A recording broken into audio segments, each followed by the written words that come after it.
wabarakatuh. Eh, Salam sejahtera buat kita semua. Terima kasih pada mahasiswa semester 5 Hukum Perbankan. Saat ini saya akan menjelaskan pertemuan kedua kita tentang mata kuliah Hukum Perbankan, pertemuan kedua dan pertemuan ketiga. Baik, langsung saja untuk mempersingkat waktu saya akan menjelaskan terkait hukum perbankan untuk pertemuan kedua dan untuk pertemuan ketiga. Ya, di sini ada sistem keuangan. Dari sistem keuangan ini menurut KBBI itu diartikan menjadi 4.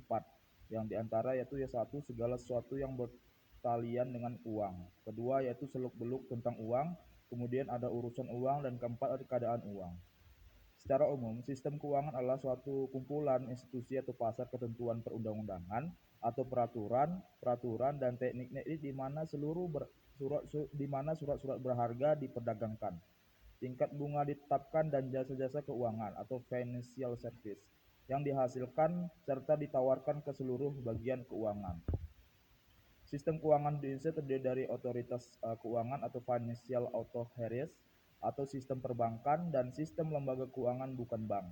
Pada dasarnya merupakan tatanan yang dalam perekonomian suatu negara yang memiliki peran utama dalam menyediakan fasilitas jasa keuangan. Fasilitas jasa keuangan tersebut diberikan oleh lembaga-lembaga keuangan, termasuk pasar uang dan pasar modal. Jadi sistem keuangan di Indonesia itu ada beberapa aspek, baik itu dari sistem pengawasan, yaitu dari otoritas keuangan atau final authorities, kemudian ada sistem perbankan dan sistem lembaga keuangan itu sendiri. Kemudian sistem keuangan dapat itu didefinisikan pada tingkat global dan regional atau secara spesifik pada tingkat perusahaan dan merupakan satu set prosedur yang dilaksanakan serta melacak kegiatan keuangan. Sistem keuangan adalah sistem yang mencakup transaksi keuangan dan pertukaran uang antara investor, pemberi pinjaman, dan peminjam. Serta sistem keuangan adalah seperangkat institusi seperti bank, perusahaan asuransi, dan bursa efek yang memiliki pertukaran dana. Jadi sistem keuangan di Indonesia itu bisa berupa perbankan, ada juga sistem asuransi, perusahaan asuransi, dan bursa efek. Di mana bursa efek ini adalah selaku orang yang atau lembaga itu yang menjalankan seluruh sistem keuangan yang ada di Indonesia, baik itu yang melalui pasar modal dan lain sebagainya. Kemudian sistem keuangan pada tingkat perusahaan sendiri baik itu regional dan global. Jadi tingkat sistem keuangan sendiri itu terbagi menjadi 3 dalam tingkat perusahaan. Dari sistem keuangan yaitu ada pada perusahaan, kemudian ada regional dan ada global. Regional itu maksudnya di dalam Indonesia sendiri, yaitu yang sudah saya jelaskan tadi seperti bank, perusahaan asuransi, dan bursa efek. Sedangkan yang global itu bisa dari perbankan atau bank internasional itu sendiri. Nah, kemudian sistem finansial regional itu mencakup bank dan lembaga keuangan lainnya, yaitu pasar keuangan dan jasa keuangan. Nah, saya bilang tadi kan sistem finansial regional atau yaitu sistem keuangan regional itu bisa mencakup bank dan lembaga keuangan lainnya. Kemudian ada juga mencakup International Monetary Fund atau IMF, Bank Sentral, Bank Dunia, dan bank-bank besar yang menerapkan pinjaman luar negeri. Sistem keuangan juga mencakup seperangkat aturan dan praktis yang digunakan peminjam dan pemberi pinjaman untuk memutuskan proyek mana yang akan dibiayai, siapa yang mendanai proyek, dan ketentuannya kesepakatan keuangan. Kemudian ada beberapa komponen pembentukan sistem finansial pada tingkat yang berbeda. Dalam suatu perusahaan, sistem keuangan mencakup semua aspek keuangan. Sebagai contoh, yaitu termasuk hal-hal yang berkaitan tentang akuntansi, pendapatan, dan jadwal pengeluaran upah dan verifikasi neraca. Sistem finansial diatur secara ketat karena dapat mempengaruhi pasar keuangan secara langsung. Stabilitas pasar keuangan memainkan peran penting dalam perlindungan moneter konsumen. Sistem finansial ini sebagai besar ditangani oleh lembaga keuangan koperasi, bank koperasi, dan bank pembangunan yang dikelola oleh negara yang terdaftar di bawah lembaga keuangan memiliki sistem keuangan yang diatur. Contohnya yaitu sistem financial yang diaturnya kayak contohnya tuh Bank BRI atau Bank Mandiri atau Bank BCA. Bank BRI ini misalnya diperankan atau memberikan peran kepada masyarakat yang diutus secara langsung oleh pemerintah untuk kebutuhan-kebutuhan moneter yang ada ke masyarakat. Kemudian ada lagi contohnya, yaitu kayak contohnya pemerintah menyuruh Bank Mandiri untuk fokus kepada pengaturan sistem finansial yang berada pada pembangunan ekonomi. Contohnya itu bisa memberikan suatu bunga kepada UMKM dan lain sebagainya. Itu adalah salah satu sistem finansial yang diatur secara ketat oleh suatu pasar keuangan dari suatu pemerintah itu sendiri. Kemudian komponen Komponen dari sistem keuangan adalah pasar keuangan yang memperdagangkan komoditas, sekuritas, dan barang-barang lainnya yang diperdagangkan sesuai dengan penawaran dan permintaan keuangan. Menurut para ahli di sini ada Peter X. Ross, ada 7 fungsi pokok sistem keuangan. Yang pertama yaitu fungsi tabungan, kemudian fungsi kekayaan, likuiditas, kredit, pembayaran, resiko, dan pijakan. Ada fungsi tabungan di mana Anda menabung, itu diatur dalam fungsi pokok sistem keuangan, baik itu tabungan, kekayaan, likuiditas. Likuiditas itu banyak sekali, yaitu kredit juga, ada pembayaran juga, dan resiko serta kebijakan. Sistem perbankan di Indonesia adalah suatu tatanan aturan yang pola bagaimana sebuah sektor perbankan atau bank-bank yang ada menjalankan usaha sesuai dengan ketentuan atau sistem yang dibuat oleh pemerintah. Nah, contohnya yang tadi saya bilang, yaitu pemerintah menyuruh sistem finance Indonesia yang dijurui oleh perbankan BRI untuk menjalankan perekonomian Indonesia. Kemudian yang tadi juga ada bahwa pemerintah menyuruh Bank Mandiri untuk menjalankan komoditas atau alur sistem finansial dalam bidang pembangunan, yaitu dengan contohnya itu membangun atau membiayai modal-modal UMKM untuk kepentingan bersama, baik itu yang bersifat utang dan menurunkan daya utang, seperti itu.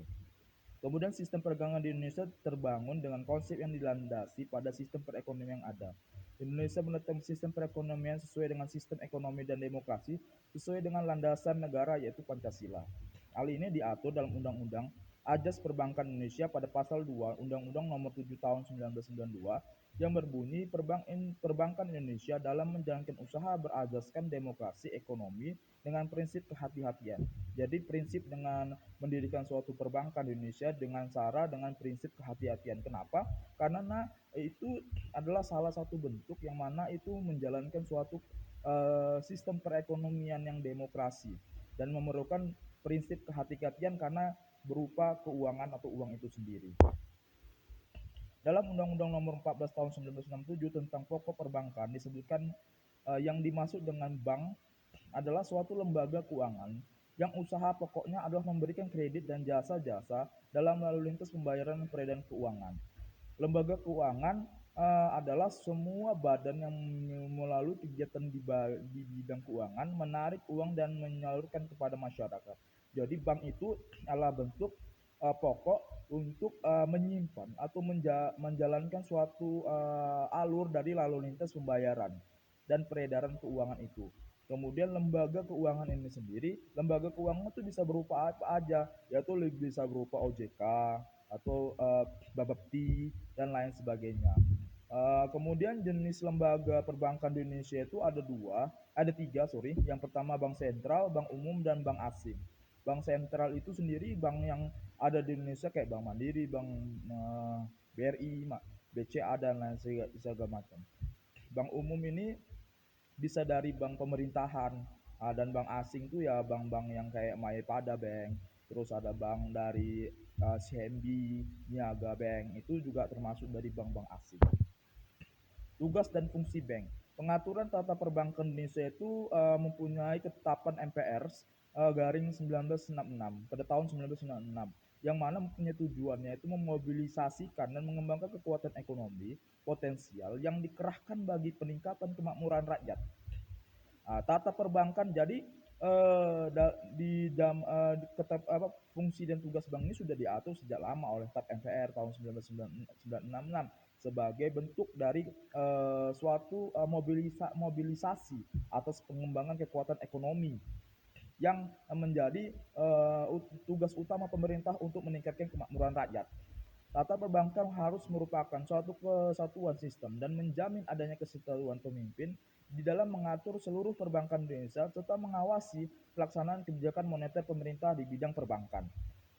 Jadi seperti itu. Mobilisasi dan mengembangkan seluruh potensi ekonomi nasional yang bergerak di bidang perbankan berdasarkan asas demokrasi, ekonomi, membimbing dan memanfaatkan segala potensi sebagai potensi tersebut bagi kepentingan perbaikan ekonomi rakyat. Hal tersebut dilaksanakan oleh bank dengan meningkatkan bahwa perbankan Indonesia dalam melakukan usaha berasaskan demokrasi ekonomi dengan menggunakan prinsip-prinsip kehati-hatian.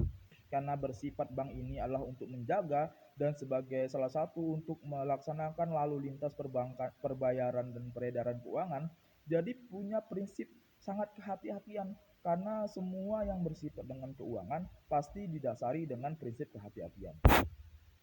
Terus macam-macam perbankan.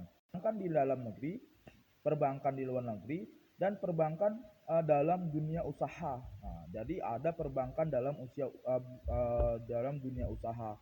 Itu biasanya tuh BPR, BPR itu atau bank rakyat itu BPR itu bank rakyat itu yang BPR bank-bank memang ditugaskan untuk memenuhi kebutuhan yang berkaitan langsung dengan dunia usaha, baik itu UMKM atau UMKD yang emang dia didasari dan mempunyai saldo yang kecil untuk uh, menerapkan suatu usaha begitu. Hubungan bank dengan perusahaan sebagai nasabah, di mana di sini perusahaan pada masa sekarang dapat dikatakan sangat memerlukan jasa-jasa dari bank, baik itu berupa pengembalian pinjaman atau kredit maupun melalui transaksi jasa pengiriman uang, penyimpanan uang dalam bentuk rekening koran giro, invoice, clearing dan sebagainya. Jadi hubungan bank dengan perusahaan ini sangat berkaitan tidak hanya dari hubungan bank antara perusahaan saja, tapi juga hubungan bank antara nasabah juga tidak pun harus perusahaan juga banyak, baik itu dengan peminjaman kredit maupun dengan jasa-jasa pengiriman keuangan lainnya, atau kalau kita dulu bilang tuh wasel. Wasel itu adalah sistem jasa pengiriman keuangan, tapi wasel itu sekarang cuma ada di kantor pos. Nah, di lain pihak, bank juga sebagai lembaga keuangan menjual kepercayaan atau kredit itu tadi dan jasa-jasa tersebut. Untuk itu, bank memperoleh bunga, komisi atau provisi dari penjualan kredit atau pemberian jasa itu. Jadi bank itu selain juga dia memberikan atau menawarkan suatu kredit, dia dari kredit tersebutlah dia mempunyai bunga dan bunga dan itulah yang akan nantinya diinput untuk mencapai peningkatan terhadap bank itu sendiri, kayak gitu. Untuk itu, bank memperoleh suatu kayak bunga, komisi, dan provisi. Provisi itu keuntungan yang didapat atas penjualan kredit itu sendiri. Dengan demikian, bank berusaha sebanyak mungkin menarik nasabah dengan cara membesar dana, memperluas pemberian kredit dan jasa-jasa bank, peningkatan kualitas pelayanan dengan sistem pemasaran yang terpadu. Kemudian di sini beberapa transaksi bank yang sering dilakukan oleh perusahaan. Yang pertama yaitu cek atas unjuk, cek atas nama, cek silang, cek diberikan tanggal kemudian, cek kosong, cek bepergian, dan cek dividen. Kemudian ada fungsi bank di sini. Secara umum, fungsi bank adalah menghimpun dana dari masyarakat dan menyalurkan kembali kepada masyarakat untuk berbagai tujuan atau sebagai financial intermediary. Secara lebih spesifik, bank dapat berfungsi sebagai berikut, yaitu agent of trust, yaitu lembaga yang pada landasannya mempunyai suatu kepercayaan. Sedangkan di sini ada juga agent of development, yaitu lembaga yang memobilisasi dana untuk pembangunan ekonomi. Kemudian yang ketiga dan yang terakhir yaitu agent of the service, yaitu lembaga yang memobilisasi dana untuk pembangunan ekonomi. Sekian pertemuan kali ini. Untuk pertemuan kedua, setelah ini saya akan menjelaskan nantinya terkait pertemuan ketiga untuk hukum perbankan. Terima kasih dan assalamualaikum warahmatullahi wabarakatuh.